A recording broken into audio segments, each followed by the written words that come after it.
কারণ অ্যাক্সিডেন্ট করে হাত পা ভেঙে বসে থাকলে তো সে আমার বাড়িতে আমার ঘাড়ে এসেই উঠবি, তাই? কারণ তোর ভালো থাকার উপরে রোদেলা এবং আয়নের ভালো থাকা নির্ভর করে। তাই আমি চাই না তোর কিছু হয়ে যাক। মনে মনে বলল শিহাব। মেয়ের জামা হিসেবে তুই হারামি হলেও বন্ধু হিসেবে বেস্ট। মনে মনে এসব বললেও মুখে বলল অন্য কথা, কারণ মুখ ফুটে কখনো আয়াজের তারিফ করবে না। আয়াজ শিহাবের দিকে তাকিয়ে নিশ্চুপ রইল কিছুক্ষণ। আয়াজ জানে পৃথিবীতে এখন শিহাব ছাড়া ওর আপন কেউ নেই। রোদেলা, আয়ান, পৃথিবী। আয়াজের অনুপস্থিতি আয়াজের পরিবারের একমাত্র কাছের এবং ভরসার জায়গা হলো শিহাব। মুখে মুখেও যত যাই বলুক, ও আয়াজকে অনেক ভালোবাসে। তারপর মুখ খুলল। তোর সুন্দরী সেক্রেটারির নামটা যেন কি? বলে যাচ্ছি। আচ্ছা দাঁড়া, আমার সেক্রেটারিকে ফোন করে জিজ্ঞাসা করি। বড় একটু বুঝলি, ভিডিও সহ পাঠিয়ে দেবে। বলে শিহাবের দিকে চোখ মেলল আয়াজ। শিহাব চুপ করে রইল। পাশ থেকে শিপ্রা এসে বলল, কি নিয়ে কথা বলছো তোমরা দুজন? আয়াজ ও শিহাব দুজনেই ঘাড় গড়িয়ে শিপ্রার দিকে তাকালো। আয়াজ মুচকি মুচকি হাসছে শিহাবের দিকে তাকিয়ে। শিহাব শুকনো ঢোক গিলল। কি বলছিলে খুব অ্যাক্টিভ, ভিডিও পাঠিয়ে দিবে? কিসের ভিডিও? শিহাব এবার যেন নড়ে চড়ে উঠল। ওই আবার কি অফিসের? কথাটা বলে শেষ করতে পারল না আয়াজ। তার আগে ওকে থামিয়ে দিয়ে শিহাব বলল, না না, কিছুই না, কিছুই না। তোমাকে না বলছি, আমরা দুই বন্ধু যখন কথা বলবো তখন মাঝখানে আসবে না তুমি। শিপ্রা শিহাবের দিকে তাকিয়ে রাগে কটমট করে বলল, এখন আয়াজ তোমার বন্ধু হিসেবে নয়, এই বাড়ির মেয়ের জামাই হিসেবে এসেছে, তাই আমি আমার মেয়ের জামাইয়ের সাথে কথা বলছি। বেচারা শিহাব, ভুল জায়গায় ভুল কথা বলে ফেলেছিস। শুকনো ঢোক গিলে নিজেকে নিজে সান্ত্বনা দিতে লাগলো শিহাব। রাগে কটমট করে তাকালো আয়াজের দিকে। আয়াজ ভ্রু নাচে এমন একটা ভাব করলো, আমি কি করেছি? যা করার তুই করেছিস। এভাবে কেটে গেল বেশ কয়েকদিন। আজ রোদেলার কলেজের ফাংশন, বিদায় অনুষ্ঠান। রোদেলা পার্টিসিপেট করেছে, গান গাইবে, সাথে ওর কিছু ফ্রেন্ড। সবাই আজকে রোদেলার সাথে গানের মধ্যে পার্টিসিপেট করবে। দুপুরের পর রোদেলার গানের সময়। তাই আয়াজ, আয়ান, শিপ্রা, শিহাবের বাবা মা ওরা সবাই ঠিক করেছে দুপুরের পর আসবে। শিহাব জরুরি একটা মিটিং অ্যাটেন্ড করে আসবে। রোদেলা সকাল থেকে রিহার্সাল নিয়ে ব্যস্ত ফ্রেন্ডসদের সাথে। সকাল থেকে মুনতাসির সাহেবের সাথে কথা হয়নি। হঠাৎ মুনতাসির সাহেবের কথা মনে পড়ে। রোদেলা রিহার্সাল রুম থেকে বাইরে এসে ফোন বের করে ফোন ডায়াল করলো। প্রথমবার আয়াজ ফোন ধরতে পারেনি। রোদেলা ব্যস্ত হাতে আবার ফোন দিতে দুইবার রিং হওয়ার সাথে সাথে আয়াজ ফোন ধরলো। আয়াজ ফোন ধরার সাথে সাথে কিছু বলবে তার আগেই ওপাশ থেকে ব্যস্ত কণ্ঠে বলে উঠল, ফোন ধরতে এত দেরি কেন হয়? কি করছিলেন? কার সাথে ছিলেন?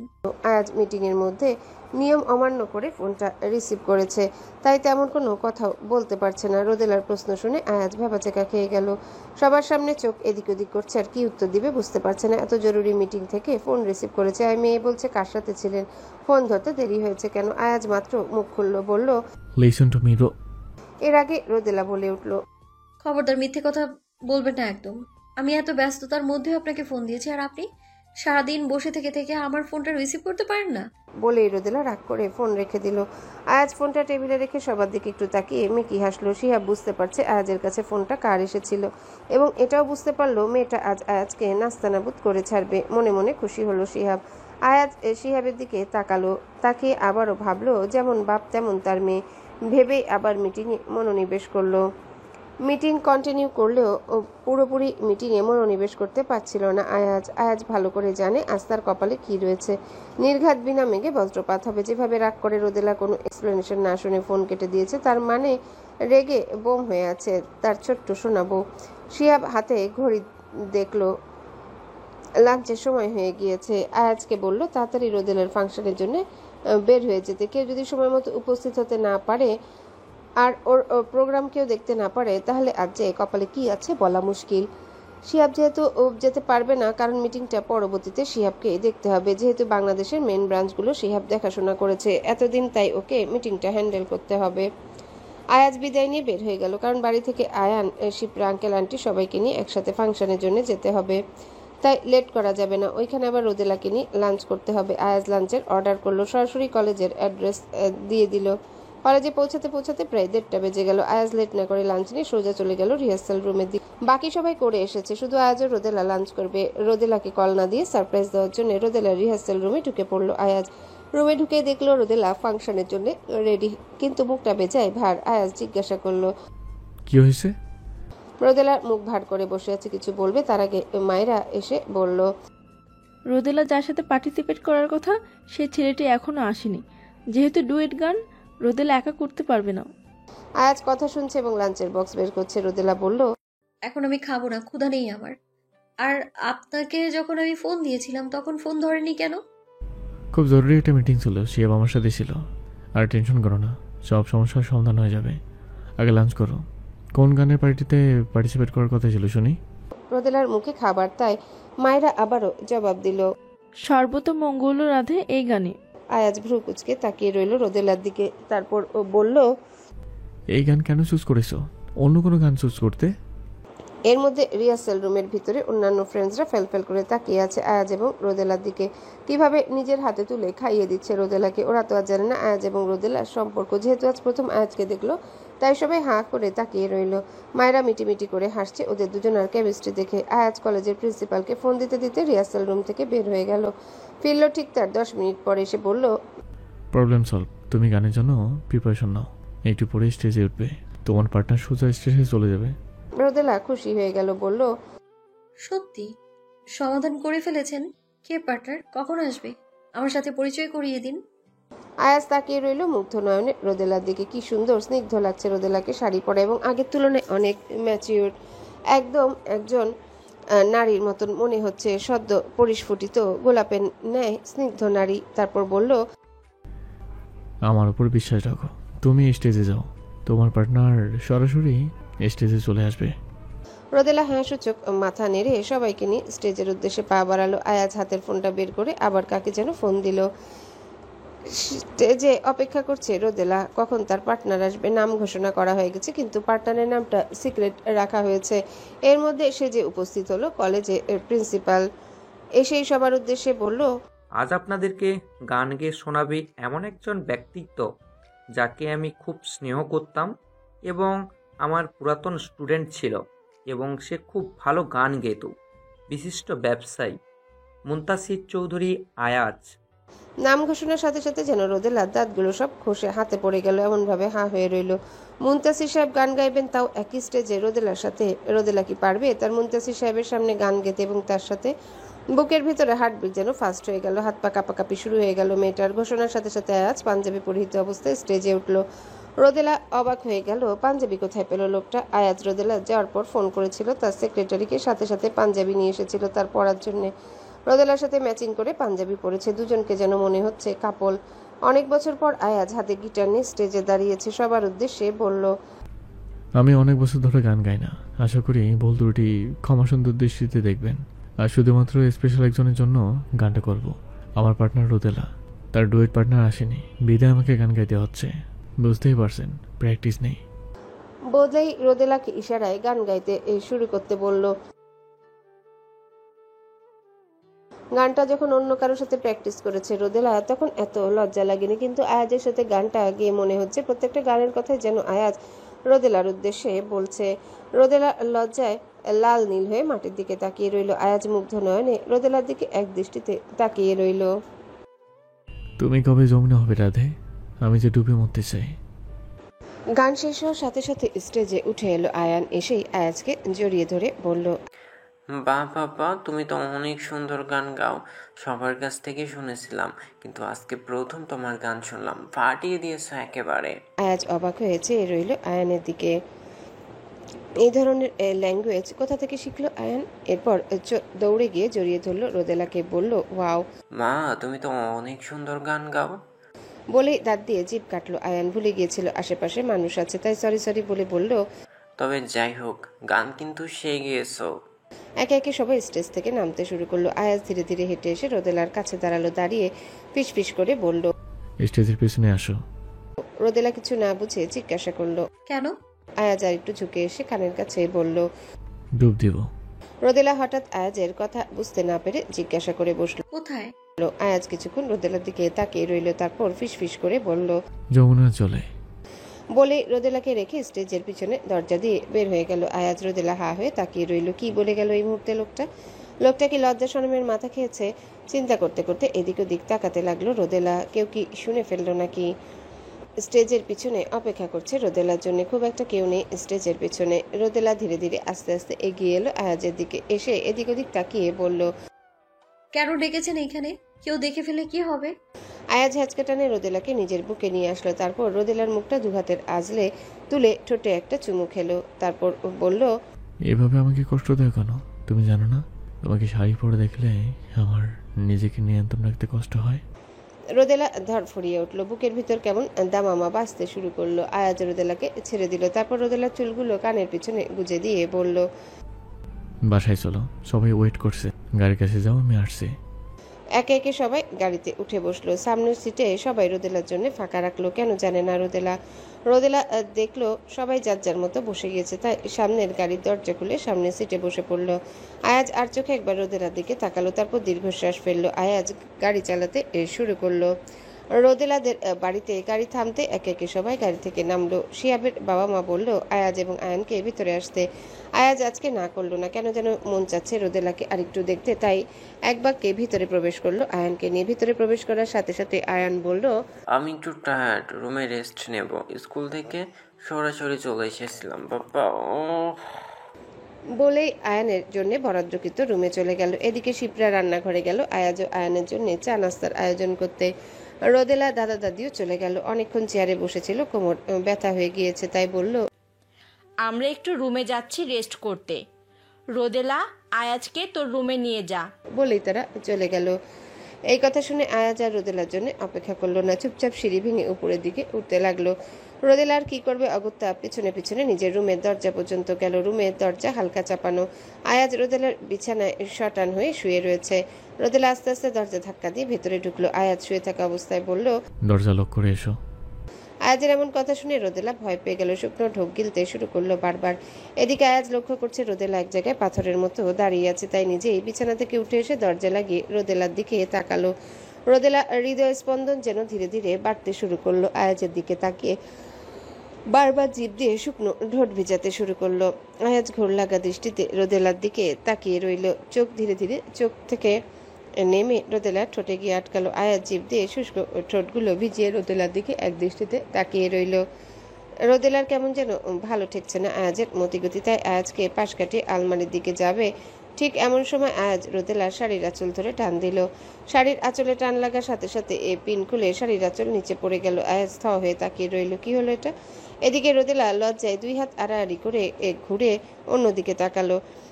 অন্যদিকে তাকালেও সামনে ড্রেসিং টেবিলের আয়নায় আয়াজ স্পষ্ট দেখতে পাচ্ছে রোদেলার উন্মুক্ত পেট এবং মেধহীন কোমর। বুকের আঁচল নিচে পড়ে যাওয়ায় দুই হাত আড়াআড়ি করে বক্ষদেশ ঢেকে রাখার ব্যর্থ প্রচেষ্টা। রোদেলার কাঁপাকাঁপি সবাই স্পষ্ট চোখে দেখছে। আয়াজের গলা বারবার শুকিয়ে আসছে, শুকনো ঢোক গেলছে বারবার। আয়াজ শাড়ির আঁচলটা নিচ থেকে তুলে হাতে নিয়ে ধীরে ধীরে এগিয়ে এলো রোদেলার দিকে। সামনে এসে কিছুক্ষণ রোদেলার দিকে নিষ্পলক চেয়ে রইল। নিজেকে নিয়ন্ত্রণ করা যেন সম্ভব হচ্ছে না আয়াজের পক্ষে। শাড়ির আঁচলটা নিচে ফেলে দিয়ে রোদেলাকে হ্যাচকা টানে দেয়ালের সাথে উল্টো করে ঘুরিয়ে দাঁড় করালো আয়াজ। আড়াআড়ি করে বুকের উপর ভাঁজ করে রাখা রোদেলার হাত দুটো ধীরে ধীরে টেনে দেয়ালের উপরের দিকে তুললো আয়াজ। রোদেলার পিঠ ঠেকলো আয়াজের বুকে। আয়াজ দূরত্ব কমিয়ে একদম রোদেলার পিঠ ঘেঁষে দাঁড়িয়ে নাক ডুবিয়ে দিল রোদেলার চুলে। আয়াজ রোদেলার মাথায় চুলে নাক ঘষে ঘষে লম্বা করে নিঃশ্বাস নিচ্ছে। হাত দুটো আয়াজ দু হাত দিয়ে আটকে রেখেছে। ধীরে ধীরে আয়াজ তার বাম হাত দিয়ে রোদেলা হাত দুটো ধরে ডান হাত গলিয়ে দিল রোদেলার মেধহীন কোমরে। চেপে ধরল রোদেলার পেটে নাভির কাছের অংশ। রোদেলা ধীরে ধীরে কেঁপে কেঁপে উঠছে। নিঃশ্বাস নেওয়া যেন ভুলে গিয়েছে। দম বন্ধ করে দাঁড়িয়ে আছে রোদেলা। শীত দ্বারা বেশ শীতল ঝর্ণার মতো স্রোত বয়ে যাচ্ছে রোদেলার। তলপেটে মনে হচ্ছে কেউ সুড়সুড়ি দিচ্ছে। এদিকে আয়াজ নাক টেনে টেনে বারবার মাথায় চুলে নাক ঘষে ঘষে নিঃশ্বাস সুবাস নিচ্ছে আর ছোট ছোট চুমু এঁকে দিচ্ছে। আয়াজের হাত ধীরে ধীরে নিয়ন্ত্রণহীন হয়ে যাচ্ছে, যেন আজ সকল ধৈর্যের বাঁধ ভেঙে গিয়েছে আয়াজের। হাত ধীরে ধীরে পেট বেয়ে উপরের দিকে উঠছে। এদিকে রোদেলার কম্পমান শরীর আয়াজ যত অনুভব করছে ততই যেন শিহরণ বেড়ে যাচ্ছে। আয়াজের হাত ধীরে ধীরে রোদেলার বক্ষদেশ স্পর্শ করতে রোদেলা চিৎকার করে উঠল। আয়াজ রোদেলার হাত দুটো ছেড়ে মুখ চেপে ধরে বলল, কিচ্ছু হয়নি, চুপচুপ হাসতে ধরছি শোনা। আয়াজের হাত এখনো রোদেলার বক্ষদেশে স্পর্শ করে আছে। আরেক হাত দিয়ে আয়াজ রোদেলার মুখ চেপে ধরেছিল। ধীরে ধীরে মুখ ছেড়ে দিয়ে আয়াজ রোদেলার চুলগুলো সরিয়ে কাঁধে গভীরভাবে ঠোঁট ছোঁয়ালো। রোদেলা ধীরে ধীরে শরীরের ভার আয়াজের উপর ছেড়ে দিচ্ছে, যেন নিঃশেষ হয়ে যাচ্ছে রোদেলা। এমনভাবে শরীরের ভার আয়াজের উপর ছাড়লো যেন আয়াজের বুকের সাথে মিশে যাচ্ছে রোদেলা। আয়াজ রোদেলার কোমর পিছন থেকে জড়িয়ে ধরে নিজের বুকের সাথে মিশিয়ে রাখলো। আয়াজ এক হাত দিয়ে রোদেলার কোমর এবং আরেক হাত দিয়ে রোদেলার বুকের উপরে চেপে ধরে রোদেলার শরীরের সাথে মিশিয়ে দাঁড়িয়ে রইল এবং কাঁধে বারবার উষ্ণ পরশ দিতে লাগলো। রোদেলা নিজেকে ধরে রাখতে পারল না, হাঁটু ভেঙে শরীরের সম্পূর্ণ ভার আয়াজের উপর ছেড়ে দিবে। ঠিক তখনই আয়াজ দুহাতে রোদেলাকে পাজা কোলে তুলে নিয়ে বিছানার দিকে এগুতে লাগলো। রোদেলা দুই হাত দিয়ে আয়াজের ঘাড়ে ধরে গলার সাথে নাক মুখ চেপে ধরে রেখেছে। আর রোদের গরম নিঃশ্বাস আয়াজ মাতাল করে তুলছে বারবার। আয়াজ বিছানার কাছে এসে রোদেলাকে ধীরে ধীরে শুইয়ে দিল। রোদেলা ঘন ঘন নিঃশ্বাস নিচ্ছে। আয়াজ চুপচাপ দাঁড়িয়ে দেখছে রোদেলার বারবার বুকের ওঠানামা, রোদেলার উন্মুক্ত বক্ষ, মেধিন কোমর, উন্মুক্ত পেট। আয়াজ দাঁতে দাঁত চেপে চুপচাপ দাঁড়িয়ে রইল কিছুক্ষণ। আজ ধীরে ধীরে রোদেলার উপর ঝুঁকে আসলো, নিজের অর্ধেক ভার রোদেলার উপর দিয়ে রোদেলার দুহাত নিজের হাত দিয়ে চেপে ধরল বিছানার সাথে। আয়াজ দেখছে রোদেলার তিত্তির করে কাঁপা দুটি ঠোঁট যা আজকে খুব কাছে টানছে। আয়াজ আজ নিজেকে নিয়ন্ত্রণে রাখতে চাইল না, তাই চেপে ধরল নিজের ঠোঁট দিয়ে রোদেলার উষ্ণ ঠোঁট। ধীরে ধীরে চুম্বন গভীর হতে শুরু করলো, গভীর থেকে গভীর। রোদেলা যেন ঠিক মতো নিঃশ্বাস নিতে পারছে না, অস্থির হয়ে যাচ্ছে মেয়েটি। আয়াজ ধীরে ধীরে রোদেলার ঠোঁট ছেড়ে গলায় বুকের দিকে চুমু খেতে লাগলো। ধীরে ধীরে চুম্বন কামড়ে পরিণত হতে লাগলো। রোদেলা ক্ষণে ক্ষণে ছোট ছোট চিৎকার দিয়ে উঠছে। তখনই আয়াজ আবার কামড়ের স্থানে ভালোবেসে উষ্ণ পরশেকে দিচ্ছে। আয়াজের হাত দুটো আবারও নিয়ন্ত্রণহীন হয়ে পড়ল। আয়াজের হাত দুটো রোদেলার সারা শরীরে উন্মাদের মতো হাতড়ে বেড়াতে লাগলো। আয়াজের উত্তেজনা বাড়তে লাগলো, স্থান কাল পাত্র সব ভুলে গেল। ধীরে ধীরে সম্পূর্ণ নিয়ন্ত্রণহীন হয়ে পড়ল আয়াজ। হাত দিয়ে কোমরের কাছে শাড়ির কুচি টেনে ধরবে, ঠিক এমন সময় দরজায় নক করার শব্দ হলো। আয়াজ মাথাটা রোদেলার কাঁধে ঠেকিয়ে জোরে জোরে নিঃশ্বাস নিতে লাগলো। আয়াজ ধীরে ধীরে শাড়ির কুচি থেকে হাত ছেড়ে রোদেলার উপর ঝুঁকে থেকে জোরে জোরে নিঃশ্বাস নিতে লাগলো। রোদেলাও চোখ বন্ধ করে জোরে জোরে নিঃশ্বাস নিতে লাগলো। রোদেলা একটু স্টেবল হতে আয়াজ জোরে বলল, আসছি, অপেক্ষা করো। শিপ্রা নক করে নিজেই বোকা হয়ে গেল। ওর আসলে উচিত হয়নি দরজার বাইরে এসে নক করা, একটা ফোন করলে পারতো। লজ্জায় শিপ্রা তাড়াহুড়ো করে নিচে চলে গেল। যাওয়ার আগে আয়াজের উদ্দেশ্যে বলে গেল, আস্তে আস্তে আয়, নিচে নাম, সমস্যা নেই, তোদের জন্য নাস্তার আয়োজন করেছি। বলে আর এক মুহূর্ত দেরি করলো না শিপ্রা। আয়াজ বিছানায় উঠে বসে শাড়ির আঁচল রোদেলার বুকে দিয়ে দিল। তারপর রোদেলাকে ধীরে ধীরে উঠালো। উঠিয়ে হাঁটু ভেঙে খাটের নিচে মেঝেতে বসে রোদেলার হাত দুটো ধরে বলল, আই এম সরি সোনা, আমি নিয়ন্ত্রণহীন হয়ে গেছিলাম। আমার আসলে এই মুহূর্তে এরকম করা উচিত হয়নি।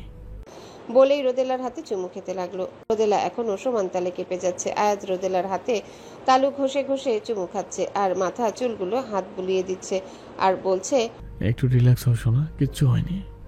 আয়াজ উঠে দাঁড়িয়ে রোদেলার শাড়ির আঁচল ঠিক করে দিয়ে রোদেলার মাথা নিজের কোমরের সাথে চেপে ধরলো, মাথায় হাত বুলিয়ে দিতে লাগলো। বলল, কিচ্ছু হয়নি, সব ঠিক হয়ে যাবে। সরি বলছি না সোনা, কিচ্ছু হয়নি। বলেই মাথার চুল ঠিক করে মাথায় চুমু খেলো আয়াজ। তারপর ধীরে ধীরে রোদেলাকে দাঁড় করিয়ে দরজার দিকে নিয়ে গেল। আয়াজ জানে রোদেলার এই কষ্ট, এই ছটফটানি কেন হচ্ছে। রোদেলা মাত্রই কৈশোর থেকে যৌবনে পা দিয়েছে। স্থানকাল পাত্র ভুলে আয়াজের এই মুহূর্তে এমন ঘনিষ্ঠ হতে চাওয়াটা ঠিক হয়নি। আর রোদেলার বয়স খুব বেশি একটা নয়। রোদেলা তাই বুঝতে পারছে না ওর সাথে কি হচ্ছে, কিন্তু আয়াজ জানে রোদেলা দেহ মনে যে চাহিদা সৃষ্টি হয়েছে তার উপশম হয়নি, তাই কেঁপে উঠছে ওর দেহ মন। দরজার সামনে গিয়ে দরজা খোলার আগে আরো একবার রোদেলাকে জড়িয়ে ধরে কপালে চুমু খেলো। আয়াজ বলল, একটু পর ঠিক হয়ে যাবে সোনা, একটু জোরে জোরে শ্বাস নাও, ঠিক হয়ে যাবে। রোদেলা খুব জোরে জড়িয়ে ধরলো আয়াজকে। তারপর ধীরে ধীরে নিঃশ্বাস নিতে নিতে বলল, আমার অনেক কষ্ট হচ্ছে মুন্তাসির সাহেব। আয়াজ চমকে উঠলো। নিজের ভিতরে খুব অপরাধবোধ সৃষ্টি হলো। কেন এরকম একটা ভুল করে ফেললো, যেখানে যে কোনো মুহূর্তে যে কোনো কিছু ঘটে যেতে পারতো। আয়াজ নিজেকে দোষারোপ করছে। কি করে ভুলে গেল এটা রোদেলাদের বাড়ি। দিনের বেলা যে কোনো সময় যে কোনো মানুষ এসে নক করতে পারতো। নিজের উপরে খুব রাগ হচ্ছে আয়াজের। আয়াজ কোনো মতে রোদেলাকে একটু স্টেবল করে নিচে হাত ধরে নিয়ে আসলো। শিপ্রা তাকিয়েছে সিঁড়ির দিকে। আয়াজ কিভাবে রোদেলাকে হাত ধরে নিয়ে আসছে একটু অন্যরকম লাগলো। শিপ্রা যথেষ্ট বুদ্ধিমতী ও ম্যাচিউরড মেয়ে। এক নজরে দেখে বুঝতে পারলো আসলে সমস্যাটা কি। এদিকে আয়াজের চেহারা, শরীরে মনে যে অস্থিরতা, চুল হতে কপাল বেয়ে বেয়ে ঘাম পড়ছে। আয়াজের শার্ট ঘামে ভেজা, পরিপাটি করে ইন করে রাখা শার্ট একটু এলোমেলো মনে হলো। এদিকে রোদেলার অবস্থাও নাজেহাল, শাড়ির পিন নেই। কোনো মতে নিজেকে শাড়ির আঁচল দিয়ে পেঁচিয়ে এসেছে। শিপ্রা শুকনো ঢোক গিলল। তাহলে কি এদের মধ্যে কিছু হয়েছে? ভাবতেই অবাক হচ্ছে। আবার পরক্ষণে ভাবে, না না, আয়াজ কি করে এই ভুল করবে। এখন ওদের বিয়ের কথা কেউ জানেই না। তারপরও বলা যায় না একজন নারী পুরুষ বন্ধ ঘরে ভেতরে। আসলে যে কোনো সময় মানুষ নিয়ন্ত্রণহীন হয়ে যেতে পারে, তাই এদেরও দোষ দেওয়া যাচ্ছে না। আর কিছু ভাবতে চাইলো না শিপ্রা। আর এমন একটা ব্যাপার যেটা নিয়ে সরাসরি কথাও বলতে পারবে না, কিন্তু মনের সংশয় কোনোভাবে কাটাতে পারছে না শিপ্রা। এসব ভাবতে ভাবতে কফি ও নাস্তা নিয়ে ওদের সামনে হাজির হলো শিপ্রা। শিপ্রা বারবার কফি মগে কফি ঢালছে আর আর চোখে আয়াজ রোদেলাকে লক্ষ্য করছে।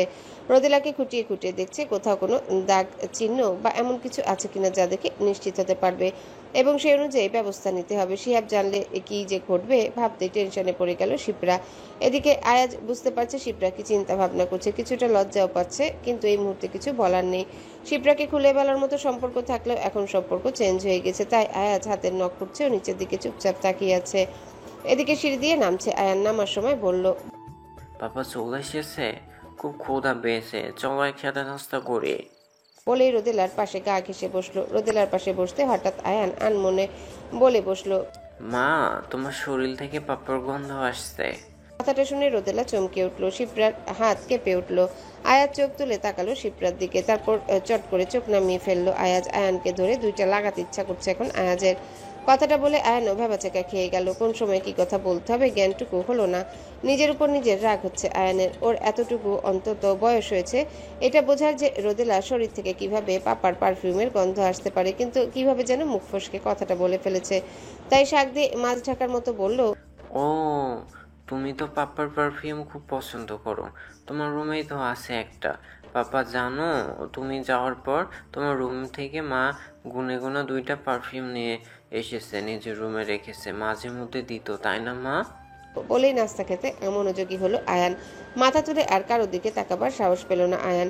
আয়াজ আর চোখে ছেলের দিকে তাকালো। ছেলে বড় হয়ে গিয়েছে, এটা বুঝতে আর অসুবিধা হলো না আয়াজের, কিন্তু কেমন একটা লজ্জার সিচুয়েশনে পড়লো। কিছু না করে এমন একটা ভাব যেন সবকিছু করে ধরা খেয়েছে। এর থেকে তো ভালো হতো সবকিছু করে বের হওয়া, মনে মনে ভাবলো আয়াজ। এদিকে শিপ্রা আয়াজের হাতে কফির মগ দিতে দিতে বলল, আয়াজ আমার সাথে একটু বাইরে আয় তো, কথা আছে তোর সাথে। আয়াজ বুঝতে পারলো কি ব্যাপারে কথা বলবে, তাই একটা দীর্ঘশ্বাস ফেলে কফি মগ নিয়ে চুপচাপ শিপ্রার পেছনে বাহিরের দিকে গেল। কিচ্ছুই হয়নি, তাই যা জানতে চাচ্ছিস তার জিজ্ঞাসা করিস না, আমি উত্তর দিতে পারবো না। আমি জানি 2.5 বছর ধরে তুই যথেষ্ট ধৈর্যের পরিচয় দিয়েছিস, কিন্তু এই ধৈর্যের পরিচয় তোকে আরও 3 মাস দিতে হবে আয়াজ। নিশ্চয়ই বুঝতে পারছিস আমি কি বলতে চাইছি। এই মুহূর্তে রোদেলার এই ধরনের সম্পর্কে জড়ানো ঠিক হবে না। ওর উঠতি বয়স, অল্প বয়স, তোর জন্য ওর ভিতরে একবার চাহিদা সৃষ্টি হয়ে গেলে এই চাহিদা তুই নিজেও আর নিয়ন্ত্রণ করতে পারবি না। নিশ্চয়ই বুঝতে পারছিস আমি কি বলতে চাইছি। তুই তো শক্ত সামর্থ্য একজন পুরুষ মানুষ, তোরও তো কিছু চাহিদা আছে। যদিও তুই আমার বন্ধু, তারপরে বলতে বাধ্য হচ্ছে, আমি জানি তোরও কষ্ট হয়, তাই কিছুদিন ওর সাথে প্রাইভেটলি কোথাও দেখা করাটা আপাতত বন্ধ রাখ। সবার সামনে দেখা কর, সমস্যা নেই, কিন্তু আলাদা কোথাও দেখা করিস না। কথাগুলো একদমই বলল শিপ্রা। আয়াজ মাথা নিচু করে হুঁ বলে সম্মতি জানালো। কথাগুলো বলেই শিপ্রা ভিতরে চলে গেল। যাওয়ার আগে বলে গেল, আমাকে ভুল বুঝিস না আয়াজ, আমি তোর এবং রোদেলার ভালোর জন্য বলছি। আয়াজও হ্যাঁ সূচক মাথা নাড়ল, কারণ জানে এই মুহূর্তে রোদেলার জন্য এটা ভালো, যতই কষ্ট হোক কিছুদিন আয়াজকে দূরে থাকতে হবে। আর শিহাবের কথা মনে আসতে দাঁত দিয়ে ঠোঁট কামড়ে ধরল আয়াজ। রোদেলা, আর কত ধৈর্য পরীক্ষা দেবো শোনা? তোমার মধ্যে হিসাব যে তোমার অভাবে শুকিয়ে কাঠ হয়ে যাচ্ছে, নিজেকে যার নিয়ন্ত্রণ রাখতে পারছি না, আমি কি করবো বলো? মনে মনে ভাবলো আয়াজ। ভিতরে গিয়ে কফি খেয়ে সবার থেকে বিদায় নিয়ে আয়াজ ও আয়ান বের হয়ে গেল। যাওয়ার আগে একবার তাকালো রোদেলার দিকে। রোদেলা আর চোখে তাকালো আয়াজের দিকে, এক হাত দিয়ে আরেক হাতের নখ খুঁড়ছে আর মুনতাসির সাহেবের কথা ভাবছে। রোদেলা চোখের সামনে একটু আগের ঘটনাগুলো সব একে একে মনে পড়তে লজ্জায় লাল হয়ে গেল। এভাবে হঠাৎ করে আয়াজ রোদেলার এত নিকটে চলে আসা রোদেলা কোনোভাবে আয়াজের স্পর্শ ভুলতে পারছে না। যতবার আয়াজের স্পর্শ নিজের শরীরে অনুভব করছে ততবার যেন শিহরণ বয়ে যাচ্ছে রোদেলার শরীরে। আয়াজ খেয়াল করছে সবই। আয়াজ ও যে এখন নিজের মধ্যে নেই। যতবার রোদেলাকে দেখছে ততবারও ওর মনে পড়ে যাচ্ছে রোদেলারও একটু আগে ঠিক কী অবস্থায় ছিল। নিজেকে কোনোভাবে কন্ট্রোল করতে পারছে না আয়াজ। চোখ দুটো বারবার ঘুরে ঘুরে রোদেলার দিকেই যাচ্ছে। নিচের দিকে তাকিয়ে একটা দীর্ঘশ্বাস ছাড়লো আয়াজ। তারপর সবার কাছ থেকে বিদায় নিয়ে বের হয়ে গেল। পরের দিন সকালে রোদেলা গেল কলেজে কিছু শিট ফটোকপি করার জন্য। মায়েরাকে খবর দিয়েছে, মায়েরাও এসে অপেক্ষা করছে রোদেলার জন্য। শিট ফটোকপি করার পর দুজনে একটা কফি শপে কফি খাওয়ার জন্য বসলো। কথায় কথায় হঠাৎ মায়েরা বলল, কাল তো দুলাভাই সেই ফাটিয়ে দিল, তোকে বুঝি অনেক আদর করে দুলাভাই? বল না দোস্ত।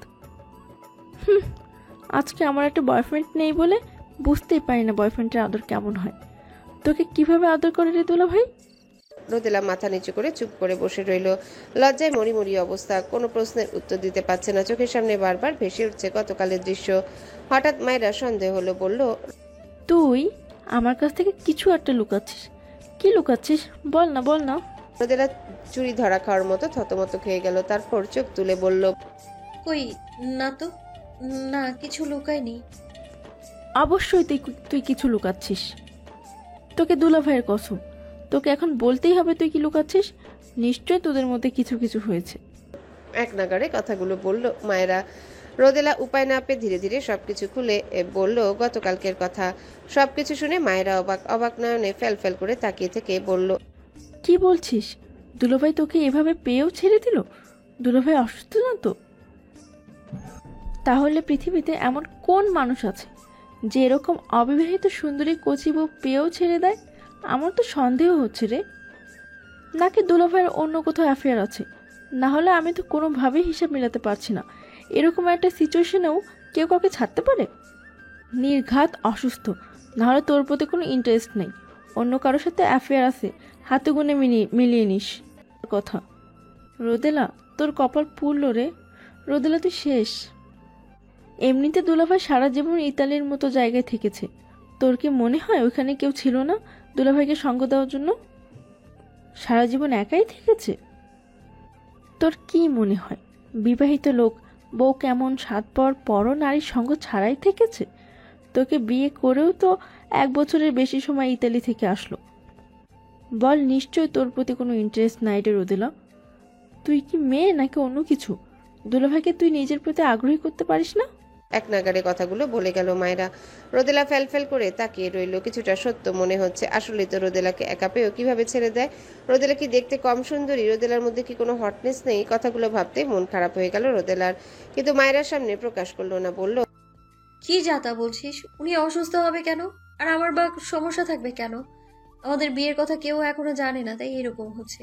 মায়েরা আফসোসের সুরে বলল, এগুলো তো তুই আমাকে বোঝানোর জন্য বলছিস, কিন্তু যদি চাহিদা থাকতো কোনোদিন এত বছরে নিজেকে তোর থেকে দূরে রাখতে পারতো না।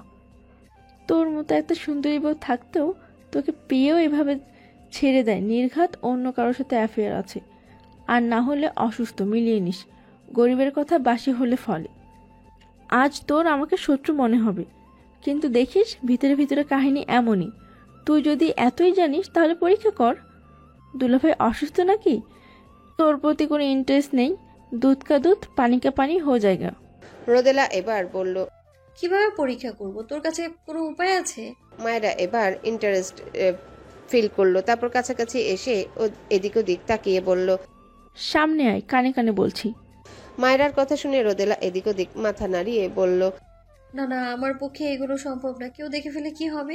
আর উনি বা কিভাবে? আমি যেন ওনার সঙ্গে পাওয়ার জন্যই মরে যাচ্ছি একদম। এক নাগাড়ে কথাগুলো বলল রোদেলা। মায়েরা আবার এদিক ওদিক তাকিয়ে ফিস ফিস করে বলল, আরে, তোকে কি সত্যি করতে বলছি নাকি? তুই জাস্ট দুলাভাইকে চেক করবি।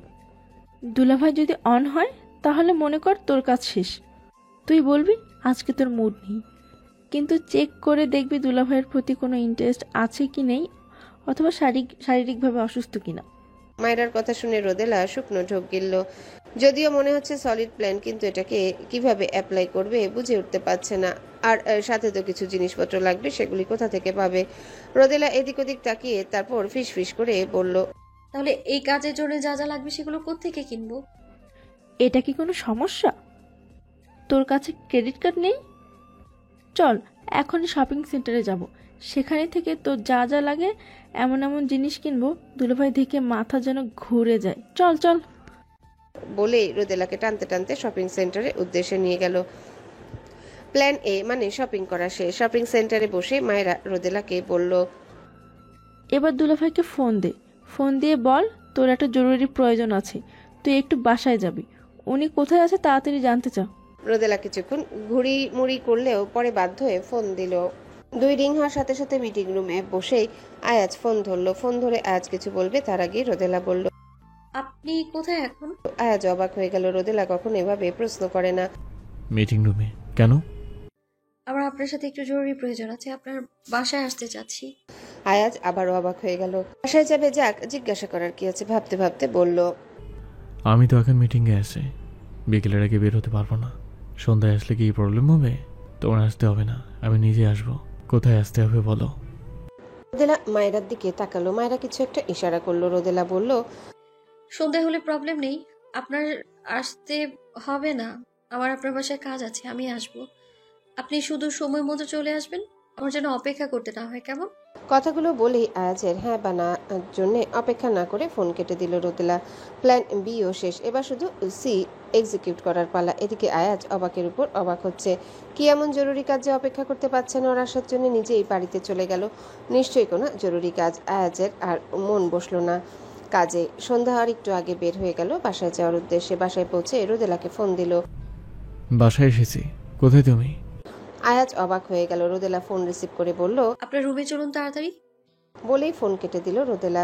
রোদেলার রুমে কি করছে অবাক হয়ে ভাবলো আয়াজ। তড়িঘড়ি করে আয়াজ সিঁড়ি ভেঙে উপরে উঠতে লাগলো। দেখলো আয়ানের রুম খোলা। ভাবলো আয়ানের রুম থেকে আগে দেখা করে জেনে নেবে রোদেলার আসলে কি সমস্যা। কিন্তু রুমে ঢুকে অবাক হয়ে গেল আয়াজ। আয়ান রুমে নেই। রুমে লাইট জ্বালানো, কিন্তু কোথাও আয়ান নেই। এই সময় তো আয়ান বাহিরে থাকার কথা নয়, তবে সে কোথায় গেল? হঠাৎ মনে পড়লো বাহিরে আয়ানের গাড়িও দেখেনি। তড়িঘড়ি করে বের হয়ে আবার নিজের রুমের দিকে হাঁটা শুরু করলো আয়াজ। রুমের দরজা লক করা ছিল, তাই পাসওয়ার্ড দিয়ে লক খুলে ভেতরে ঢুকেই অবাক হয়ে গেল আয়াজ। হ্যালো বন্ধুরা, পরবর্তী পার্ট খুব তাড়াতাড়ি আসবে, তো সবাই অপেক্ষায় থাকো। আর চ্যানেলটি যারা এখনো সাবস্ক্রাইব করোনি তারা পরবর্তী পার্ট দেখার জন্য চ্যানেলটি সাবস্ক্রাইব করে রেখো। ধন্যবাদ সবাইকে, আমাদের সাথেই থেকো।